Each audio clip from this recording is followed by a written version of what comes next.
E aí, gente, tudo bem com vocês? Gente, hoje eu acordei tão feliz, tão grata ao Senhor, porque hoje eu vou trazer uma palavra, vou compartilhar algo com vocês que eu vivi, algo da minha vida. E de verdade eu mudei o vídeo de hoje meio que de última hora, porque as coisas foram acontecendo. Eu montei todo um texto e o Espírito começou a falar outras coisas no meu coração. E eu deixei tudo de lado e resolvi inclinar a minha alma, o meu coração ao Senhor e falar aquilo que Ele quer que eu fale.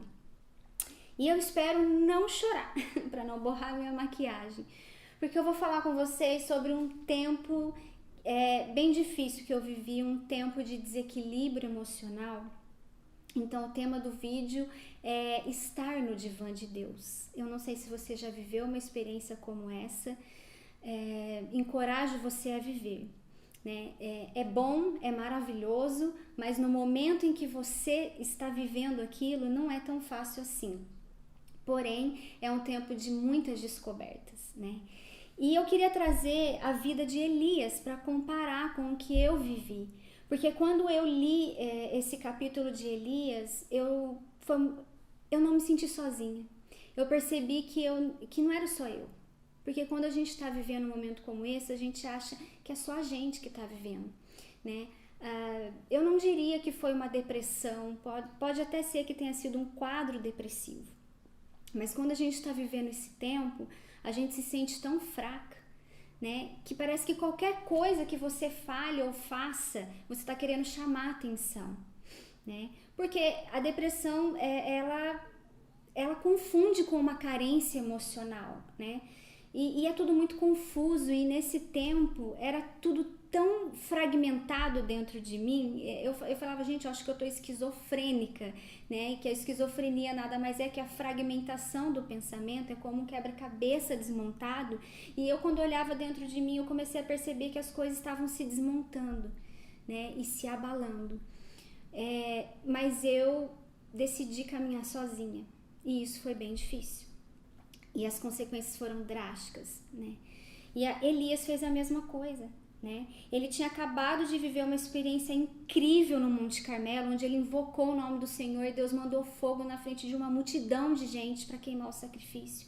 E logo depois, Acabe vai, que era o rei, fala com Jezabel, a sua mulher, conta tudo que Elias fez, que ele matou os profetas de Baal, e Jezabel fala assim, ele fez isso? Até amanhã esse horário. Se eu não fizer com ele o que ele fez, que os deuses me matem. Elias ouviu essa palavra e temeu. Ele sentiu medo. Tá aí um sentimento maldito. Gente, uma palavra foi capaz de desequilibrar as emoções de Elias a ponto dele fugir. Às vezes a gente dá tanta importância a uma voz, a uma palavra maldita, não é verdade? E foi o que aconteceu aqui com Elias. Ele temeu. Temendo, pois, Elias levantou-se para salvar sua vida. E ele pegou o companheiro dele, saiu, deixou esse companheiro numa cidade e seguiu sozinho. Nesse tempo, eu achei que eu pudesse dar conta, né?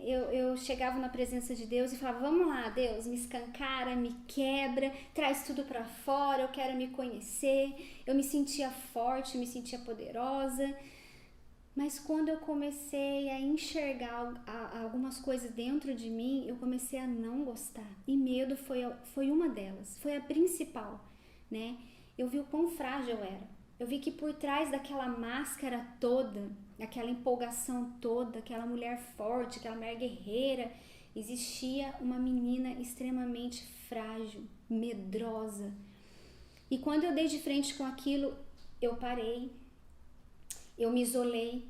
Por quê? Porque quando eu estava em contato com as outras pessoas, eu comecei a sentir medo, a sentir vergonha de saber que eu não era tudo aquilo, né? E aquilo foi me paralisando. E eu fui me isolando das pessoas. Eu fui cada vez mais deixando de estar com as pessoas, entende? O meu prazer era ficar dentro de casa sozinha. Eu não queria receber ninguém e não queria ir na casa de ninguém, Mas eu achava que assim, é só um tempo, nossa, tô a fim de ficar sozinha. Cuidado com esse sentimento de isolamento, né? Às vezes é importante, né? Mas tenta ver a motivação do seu coração. A motivação do meu coração era não ter que dar de frente com sentimentos meus, entende? E de achar que eu poderia caminhar sozinha com tudo aquilo. E, gente, isso é pura arrogância, isso é orgulho, né? E eu quero encorajar você nesse vídeo a moer o seu orgulho e a sua arrogância. Não tenha medo de pedir ajuda para a pessoa certa, mas se você perceber que você está com medo, se você perceber que o seu desejo, o seu prazer é estar sozinha por medo de encarar a realidade, por medo de se encarar, peça ajuda. E Elias foi ao deserto. E ele se assentou debaixo de um zimbro, pediu para si a morte. Ele disse, olha só a oração de Elias, basta, toma agora, ó Senhor, a minha alma, pois eu não sou melhor do que os meus pais. Gente, ele tinha acabado de ver uma experiência incrível com o Senhor. E logo depois ele pede a morte. Gente, o medo, ele paralisa você.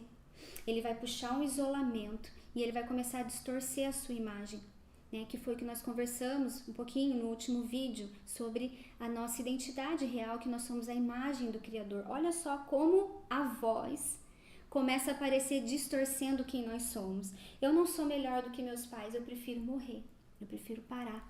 Gente, o diabo ele é muito astuto.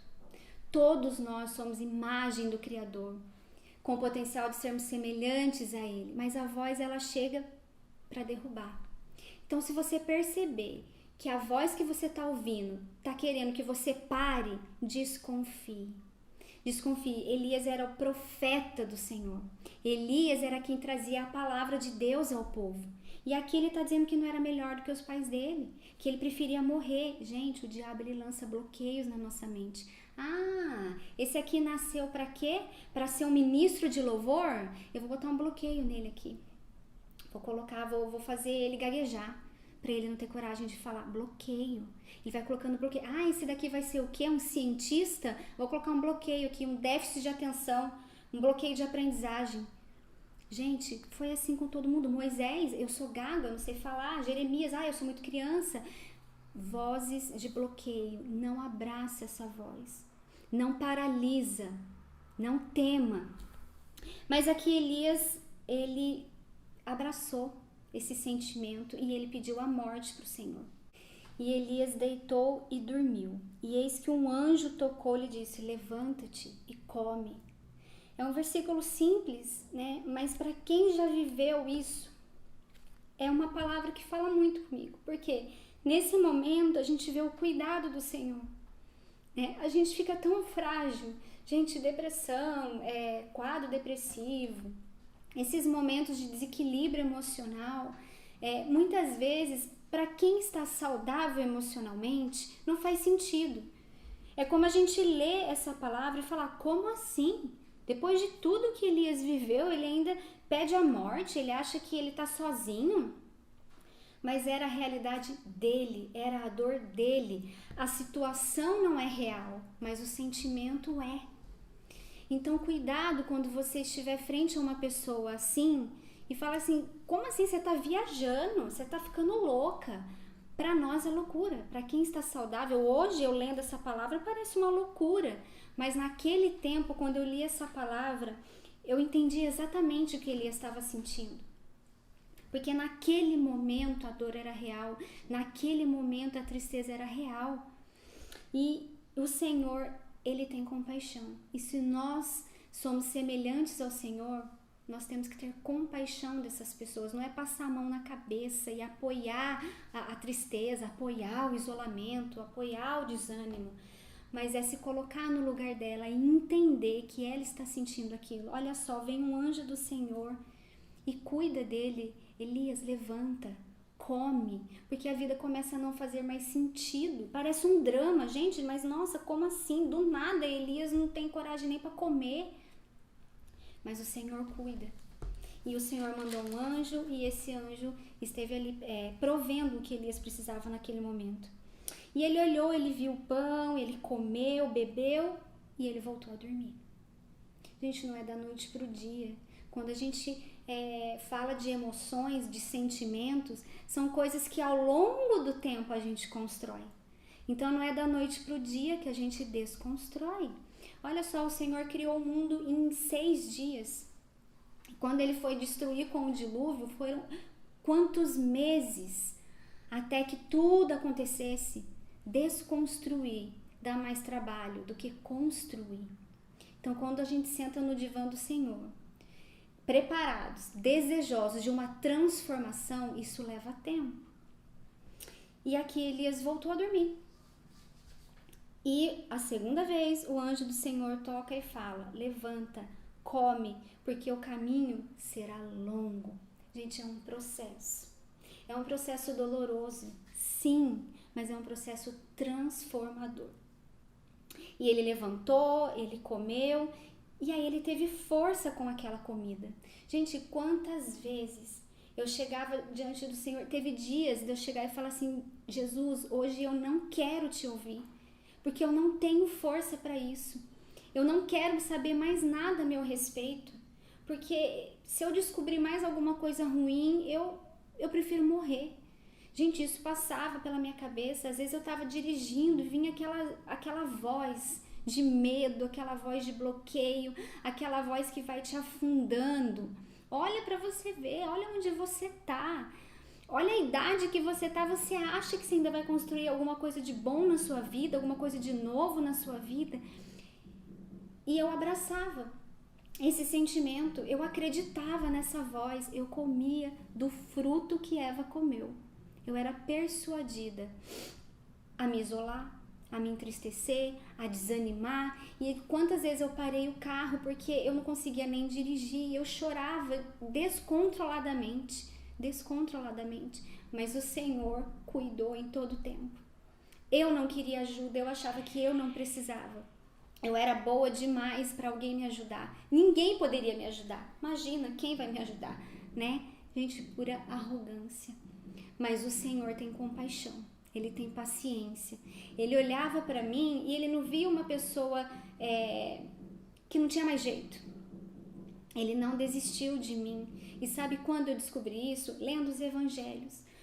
Quando o Senhor olha para os fariseus e fala assim: raça de víboras, eu desisto de vocês. Gente, lendo aquela palavra, foi ali o começo de tudo. Foi onde eu lembro que eu me prostrei. Eu me quebrei diante do Senhor. Porque eu falei: Deus, se eu tô entendendo isso, significa que o Senhor não tá desistindo de mim. Significa que o Senhor ainda tem algo para mim. Gente, a palavra de Deus, ela é viva. E ela é a única capaz de ir no mais profundo do nosso ser. A ciência muito ajuda, sim, a ciência ela tem ferramentas para que a gente possa, que a gente utiliza para o nosso emocional voltar a equilibrar de novo, né? Mas o espírito, a ciência não dá conta, ela não atinge, o espírito é o mais profundo e a palavra do Senhor, ela é viva e poderosa para ir no mais profundo do nosso ser. Então, quando eu li essa palavra foi o que me sustentou todos os dias que eu vivi no meu desequilíbrio emocional. Porque quando vinha essa voz, algo lá no fundo falava assim: eu não desisto de você, eu estou aqui. Falei: gente, como pode Deus ser tão misericordioso? Porque eu olhava para mim e eu falava assim: bem feito, você tem mais é que passar por isso mesmo, você é arrogante. Você é orgulhosa, você não pede ajuda. Eu reconhecia isso, mas eu não conseguia fazer. Mas o Senhor foi paciente e misericordioso comigo. E Elias levantou, ele comeu, ele bebeu e ele teve força para caminhar 40 dias e 40 noites. Gente, que palavra, que comida é essa que dá um poder, que dá essa força de caminhar 40 dias e 40 noites naquele estado, né? É a palavra do Senhor, é a comida do Senhor, é aquilo que vem do céu. Ela fortalece no dia a dia. Ali entrou numa caverna, depois que ele caminhou 40 dias, 40 noites, né? Ele caminhou até o monte e ele entrou numa caverna. Gente, caverna, quando a gente olha no original, ela traduz como buraco. E era exatamente assim que eu me sentia. Eu me sentia assim, eu tô cavando um buraco e eu tô indo mais fundo. E Deus aparece para Elias e ele fala: "Que fazes aqui, Elias?" Né? Ou seja, ele dá voz para Elias. Ele dá oportunidade para Elias olhar e descrever o que está acontecendo. E olha o discurso de Elias: "Eu tenho sido zeloso pelo Senhor, Deus dos exércitos, porque os filhos de Israel deixaram a tua aliança. Eles derribaram os teus altares, mataram os teus profetas à espada, e eu fiquei só. E agora eles querem me matar, eles querem tirar a minha vida." Gente, esse é um discurso típico de alguém que está em desequilíbrio emocional. Por que eu falo isso? Porque no momento que eu vivi isso, eu achava que eu era a única pessoa. A depressão, a tristeza, ela faz de você uma pessoa egoísta, porque você só consegue olhar para a sua dor, para o seu sentimento, né? Tem uma cena do filme A Cabana que o protagonista ele entra naquele barquinho para atravessar o lago e aquele barquinho começa a quebrar e aquela água preta começa a entrar no barco. Gente, essa cena, ela ficava martelando na minha cabeça todos os dias, porque era exatamente aquilo que eu sentia. Eu sentia que meu barco estava afundando, estava quebrando e eu só ouvia Jesus falando assim: "Não sou eu que estou fazendo isso com você, é você mesmo. Esse sentimento é seu." E o que a proposta de Deus é o quê? É pegar esse sentimento e transformar em algo extraordinário. Dê a chance de Jesus pegar o que você está sentindo e transformar em algo incrível na sua vida. E olha só o que Deus fala para ele.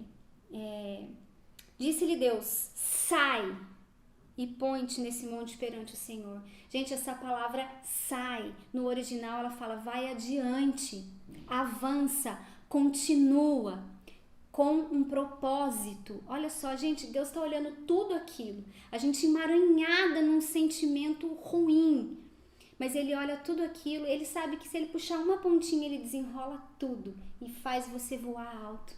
Quando Deus olhava para mim naquele estado onde eu me achava imprestável, inútil, oca, vazia, parecia que eu tinha perdido todas as minhas habilidades, Deus olhava para mim como uma pessoa à imagem semelhante a Ele. Ele já tem o propósito, mas você imagina se Deus entregasse o propósito para mim naquele momento? Eu ia jogar no lixo. Então não tenha pressa. Deus está lapidando, Deus está moldando Elias aqui para que ele volte. Então Deus fala: sai, continua, vai, se coloca diante de mim. Eis que passava o Senhor e um grande forte vento fendia os montes, né? Despedaçava as penhas diante do Senhor, porém o Senhor não estava no vento. Às vezes o vento, né, lá no original, coisa vazia, né? Quando se respira rapidamente em estado de animação, agitação. Quantas vezes no nosso dia a dia a gente está agitado, a gente está envolvido com as coisas terrenas, com trabalho, com relatório, com estudo, com a nossa rotina. E o Senhor não estava nessa agitação. Depois do vento veio um terremoto. Olha só o que lá no original fala do terremoto. Tremor, estrondo, tremura, tremor, agitação. Né? Às vezes a gente está naquele medo, né? Você começa a entrar num desequilíbrio, a ter medo, a ficar estressado, que não aguenta mais aquilo. O Senhor não estava ali também, no medo. Não estava no vento, não estava no terremoto. Depois veio o fogo. E o Senhor não estava nesse fogo. Né? Ali no original ele traz o fogo mesmo, tanto o fogo no Senhor. Né? Às vezes a gente vai para um culto, né? Nossa, a vida se emociona, é aquele louvor que arrepia a gente. E a gente, né, louva como nunca louvou. Mas o Senhor não estava ali. Eu não estou dizendo que isso é vão, que você não deva fazer isso. Né? Mas muitas vezes a gente deposita a nossa fé nesses momentos e a gente acha que isso é suficiente, mas o Senhor não estava no fogo. E depois de tudo isso, depois do terremoto, do vento, do fogo, passou uma brisa tranquila e suave. E o Senhor estava ali. Elias se prostra, cai com o rosto na terra, ou seja, ele se humilha, porque ele vê o Senhor ali naquela brisa suave, no silêncio. Gente, às vezes a gente precisa calar todas as vozes, porque nesse tempo que já não bastava essas vozes falando na minha cabeça, muitas pessoas vinham falar comigo, né? Muitas palavras eram válidas, mas era muita gente falando que você deve, que você não deve fazer. Tem hora que a gente tem que calar todas as vozes, inclusive a nossa voz interior, a voz da nossa alma. Gente, a Bíblia é muito sábia quando ela fala que o nosso coração é enganoso e corrupto, não se estribe no teu próprio entendimento, porque a minha alma naquela hora, ela só falava coisa ruim a meu respeito. Se eu fosse andar sobre a voz que vinha de dentro de mim, eu me afundava de vez. Então, cala, faz com que a sua alma se incline ao Espírito, que é o mais profundo. E nessa hora foi isso, quando Elias cai com o rosto em pó, ele entende a necessidade que ele tem do Senhor. Ouvindo Elias, envolveu o rosto e saindo, pôs-se a entrar na caverna. Eis que veio uma voz, ele entrou de novo na caverna, ele presenciou Deus naquele momento e ele volta para a caverna. O que você está fazendo aqui, Elias? Né? E o discurso de Elias é o mesmo. Né? Eu estou só, eu fiz tudo isso, eu fiz tudo certo na minha vida, né? Eu falava, Deus, eu nunca desviei do teu caminho, e olha só onde eu tô sozinha, gente. E o que Deus fala para ele? Vai e volta o teu caminho para o deserto. Gente, o deserto é aquele momento da nossa vida difícil.